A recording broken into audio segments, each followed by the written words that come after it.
মা, উমা, কোথায় গেলে তুমি? তাড়াতাড়ি বাইরে এসো, একটা জরুরি কথা আছে। মা, তুমি এখানে এসেছো? আর আমি ওদিকে বাড়িতে তোমাকে কত খুঁজলাম।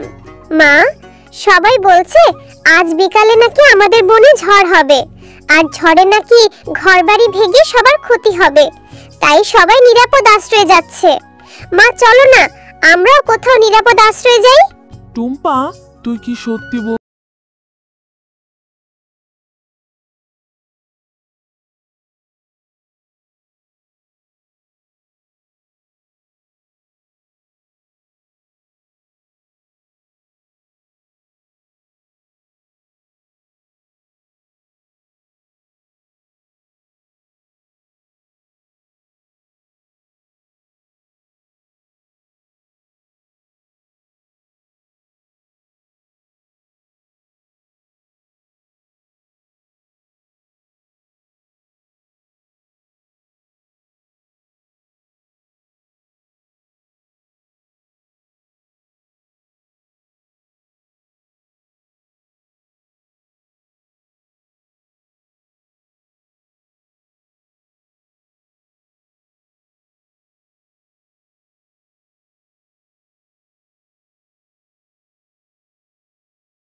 স্বজন নেই, তাই আপনার এই পাকা বাড়িতে যদি 2-3 দিনের জন্য আমাদের মা মেয়েকে একটু থাকতে দিতেন তাহলে খুব উপকার হতো ভাবি।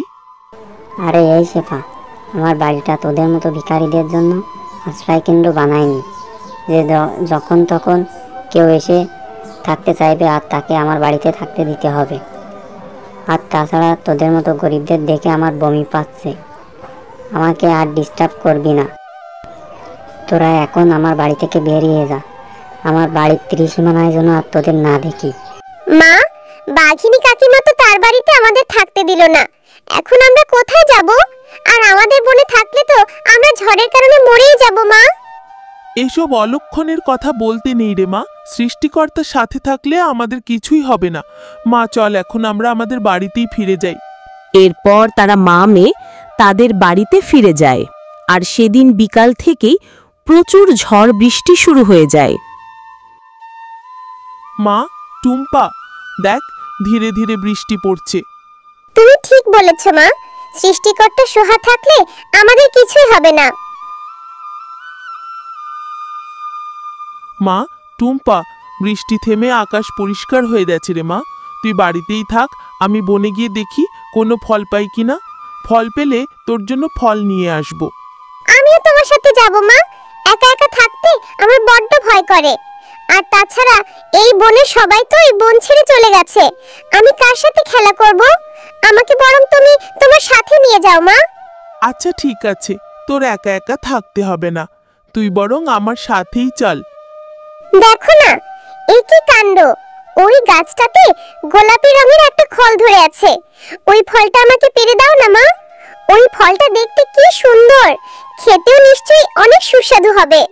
এই কি, লেবু গাছে ড্রাগন ফল ধরে আছে কেন? সৃষ্টিকর্তার কি ইচ্ছে!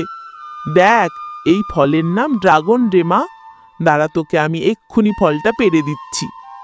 মা, আমি এই ড্রাগন ফলটা খেতে থাকি, আর তুমি কিছু ফল পেড়ে নিয়ে আসো, কেমন? এই ফলটা দেখে আমার খুব খেতে ইচ্ছে করছে। না জানি ফলটা কত সুস্বাদু হবে। এই ফলটা এখন খাওয়া যাবে না রে মা। বাড়িতে গিয়ে বন্টি দিয়ে এর খোসা ছাড়াতে হবে, তারপর খেতে পারবি, বুঝলি? আচ্ছা মা, ঠিক আছে। এই ফলটা তাহলে আমি বাড়িতে গিয়েই খাবো।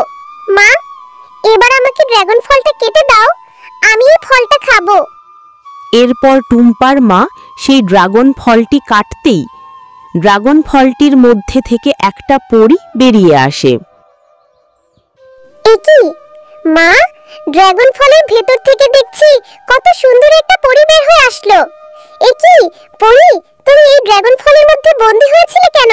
শোনো তাহলে, পশুদের রাজ্য কত সুন্দর। আমি এর আগে এমন রাজ্য দেখিনি। আজ আমি এই পুরো রাজ্য ঘুরে দেখব, তারপর আমার রাজ্যে ফিরে যাব। আরে ও মা, ওই গাছে তো অনেক লেবু ধরে আছে।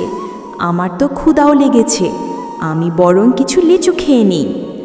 আরে বাহ, লেবুগুলো দেখতে যেমন সুন্দর, খেতেও ঠিক তেমনি অনেক সুস্বাদু।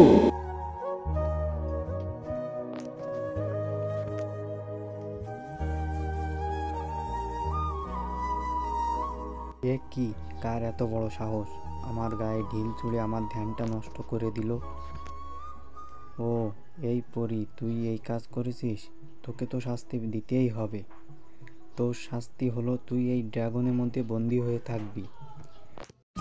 না না তান্ত্রিক বাবা, আমি ইচ্ছে করে ফেলে দেইনি, আমাকে কিছু করবেন না, আমাকে ছেড়ে দিন। আর তুমি ফল কাটার কারণে আমি সে ফল থেকে মুক্ত হতে পারলাম। তোমাকে অনেক ধন্যবাদ শেফা শিয়ালিনী। ও এই ব্যাপার, এখন সবটা বুঝতে পারলাম। পরি, তুমি এখন তোমার রাজ্যে ফিরে যাও, নয়তো এই তান্ত্রিক তোমাকে দেখলে আবার বন্দি করবে। শিয়ালিনী, তুমি অনেক ভালো, তুমি আমাকে সাহায্য করেছো, তাই আমি খুশি হই। আমি তোমাকে 2 হাড়ের স্বর্ণ মুদ্রা দিচ্ছি। এগুলো বিক্রি করলে তোমাদের অভাব দূর হয়ে যাবে। পরি, তোমাকে অনেক ধন্যবাদ এই অভাবের সময় আমাদের সাহায্য করার জন্য। হ্যালো বন্ধুরা, গল্পটি যদি ভালো লেগে থাকে চ্যানেলটিকে সাবস্ক্রাইব করে দাও এবং পাশে থাকা বেল আইকনটিতে প্রেস করে দেও। আর প্রতি সপ্তাহে নতুন নতুন ভিডিও দেখার জন্য আমাদের পাশেই থেকো। ধন্যবাদ।